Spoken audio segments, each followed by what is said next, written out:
मिलने नहीं दिया और ये बारहा बार आ रहा है। हमें बताया जाए जनाब स्पीकर कि जिस आइन के तहत हम सारों ने ओथ उठाया है, क्या इस आइन की हैसियत वो क्या है? क्या वो जेल सुपरिटेंडेंट उस आइन के ताबे आता है या नहीं आता? क्या वो जेल सुपरिटेंडेंट किसी गवर्नमेंट के ताबे है या नहीं है? क्या वो जेल सुपरिटेंडेंट किसी कोर्ट के ताबे है या नहीं है? या वो जेल सुपरिटेंडेंट जिसका नाम असद वड़ाइच है, वो as a power unto himself है और वो डिसाइड करेगा कि मैं आइन के मुताबिक जो कोर्ट्स बनी है उन जज साहिबान का ऑर्डर मैं नहीं मानूंगा? तो हमें बता दिया जाए जनाब स्पीकर, जिस मुल्क में रूल ऑफ लॉ है ही नहीं वो मुल्क कैसे चलेगा? जनाब स्पीकर, ये निज़ाम नहीं चल सकता इस तरह।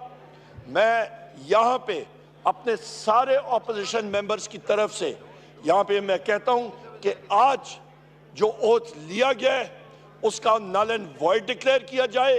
वो गैर आईनी है और इनकी कोई हैसियत नहीं है। यहाँ पे ये लोग मसनूई तौर पे और स्ट्रेंजर्स इन द हाउस है। और इसके साथ साथ जनाब स्पीकर, जो फॉर्म 47 के भी लोग आए हुए हैं यहाँ पे, जिनको ओवरनाइट डिक्लेयर किया था, जिनको फोर्सफुली जिताया गया था, उसकी हम लोग शदीद मुज़ामत करते हैं और मुज़ामत करते रहेंगे जब तक हमारे पूरे के पूरे 180 मेंबर्स इंशाअल्लाह ताला इस हाउस में पाकिस्तान तहरीक इंसाफ के नहीं आते। और ख़वातीन का कोटा हमें नहीं मिलता।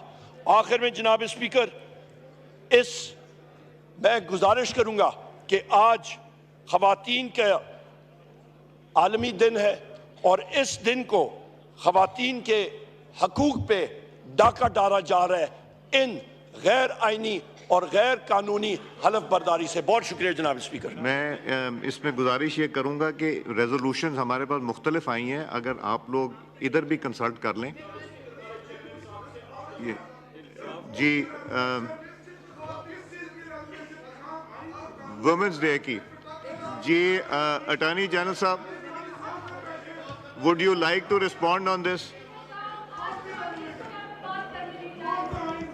जी थैंक यू मिस्टर स्पीकर।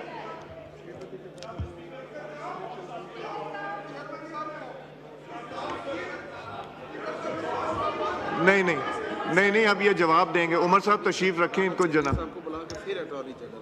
दोनों के पॉइंट ऑफ व्यू।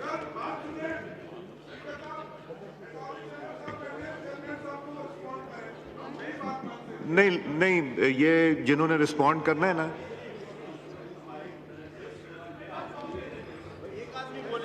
चलें बात कर लीजिए। ठहरिए जी, माइक खोलें।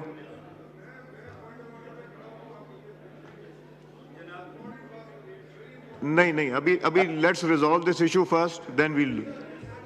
जी माइक खोलें। Thank you mister speaker. जनाब स्पीकर, बहुत शुक्रिया। देखिए जनाब स्पीकर, हमारी जो रिज़र्व सीट्स है, पहले दिन से हम उस पर बात चले की आ रहे, जो ये हम आपको पॉइंट आउट करा रहे हैं कि इनको वोट ना दी जाए। ये मैं आपके पास सिर्फ वो फैक्ट्स एंड फिगर कोट करता हूँ कि डिस्प्यूट किस चीज़ का है।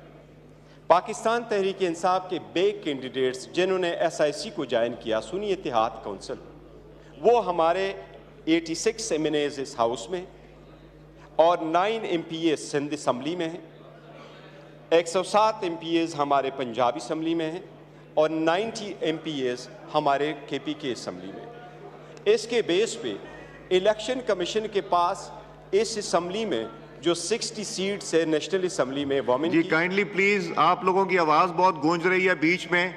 जुनैद साहब आपकी आवाज बहुत गूंज रही। Honourable member speaking please. जी जनाब स्पीकर, यहाँ जो नेशनल असम्बली में 60 वोमेन की सीट्स है और 10 नॉन मुस्लिम्स की है। बाकी प्रोविंसेस में जो सीट है उसको बेस पे इलेक्शन कमीशन ने जो सीट प्रिजर्व रखी थी हमारे लिए सब्जेक्ट टू देयर डिसीजंस, वो सीट्स है 8 वमेन सीट KPK असम्बली से जो हमारे आने थे उनके लिए प्रिजर्व कर दी, 12 वमेन सीट पंजाब से जो आने वाली उनके लिए रिजर्व कर दी और 3 नॉन मुस्लिम के लिए रिजर्व कर दी इस असम्बली में। ये 23 सीट्स है। इसके अलावा जो केपी के असम्बली में है वहाँ 21 वोमेन की सीट्स है। पंजाब असम्बली में हमारे 24 MPA की सीट्स है और नॉन मुस्लिम की सिंध असम्बली में 2 वोमेन की सीट्स है।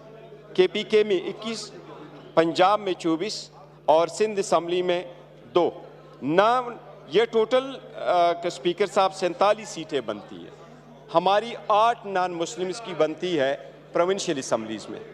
इस पे जो पिटीशन का जिक्र आ रहा है जनाब स्पीकर, हमने पिटीशन किस तरीके से फाइल की? हमने 4 एप्लीकेशनें भेजी इलेक्शन कमीशन को और इलेक्शन कमीशन से हमने मुतालिबा किया कि नेशनल असम्बली और 3 प्रोविंशियल मिसरी असम्बली में हमारे वोमेन और नॉन मुस्लिम की रिजर्व सीटें दें। कमीशन ने उस पर डिसीजन देने से पहले इंतज़ार किया और 6 और एप्लीकेशन आई है दूसरी पार्टियों की। उसके बाद इलेक्शन कमीशन ने सुना, अब इनको सिर्फ नोट पर माले।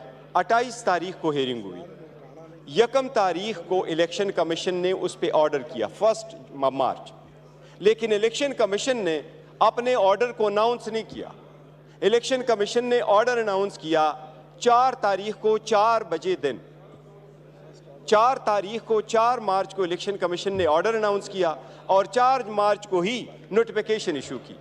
इसलिए जब हम पेशावर हाई कोर्ट गए तो एक नोटिफिकेशन के अलावा बाकी नोटिफिकेशनें नहीं थी, लेकिन हमने प्रिसाइसली स्पेसिफिकली पूरे पाकिस्तान की सीटों का जिक्र किया और कोर्ट ने हमें स्टे दे दिया। और स्टे में आदो प्रिसाइसली ये वर्ड लिखे थे कि the speaker shall not administer vote. उसमें 5 to 22 तक रिस्पॉन्डेंट थे, उसमें KP वाले शामिल थे, लेकिन ये ज़रूर इंक्लूड था उनके सब्जेक्ट मैटर में कि उनको किसी सूरत ओथ एडमिनिस्टर की नहीं किया जाएगा। वो ऑर्डर की कापी आपके पास भेजना इलेक्शन कमीशन की सवाबदीद है। इनको जब तक वो ऑर्डर सारे हाई कोर्ट फैसला नहीं करती वो आपके पास कम्युनिकेट हुआ होगा। अगर वो आपके पास नहीं तो वो हाई कोर्ट का काम है, क्योंकि रेस्टे का मैटर हाई कोर्ट खुद इंप्लीमेंटेशन बेंच भेजती है और इलेक्शन कमीशन भेजता है। उससे पहले इनको ओथ एडमिनिस्टर करना उस ओथ की वायलेशन है और हमारी राइट की वायलेशन है। हम ये पॉइंट आउट करना चाह रहे हैं स्पीकर जी। गौहर साहब, आपने बजा फरमाया, ना हमें कोर्ट की तरफ से इतला आई है ना इलेक्शन कमीशन की तरफ से, तो हम अटॉर्नी जनरल का व्यू पॉइंट भी ले लेते हैं, फिर आप if you need to respond after that देख लीजिएगा जी। अटॉर्नी जनरल साहब। Thank you, Mr. Speaker. Mr. Speaker, I will not be addressing this august House on the merits of the matter, because the matter is sub judice now, not just because before one High Court, which is Peshawar High Court, but also 2 other High Courts. It was taken up before the Sindh High Court and the Lahore High Court earlier today. And I would first deal with the Peshawar High Court's decision and then take this House through what happened in Lahore and in Karachi in the Sindh High Court today. Mr. Speaker, the matter before Peshawar High Court, as the learned member has rightly pointed out, related to the seats, which reserved seats for women. The 8 returned candidates which were notified by the Election Commission were impleaded as respondents in that petition. It was only those 8 reserved seats for women, the returned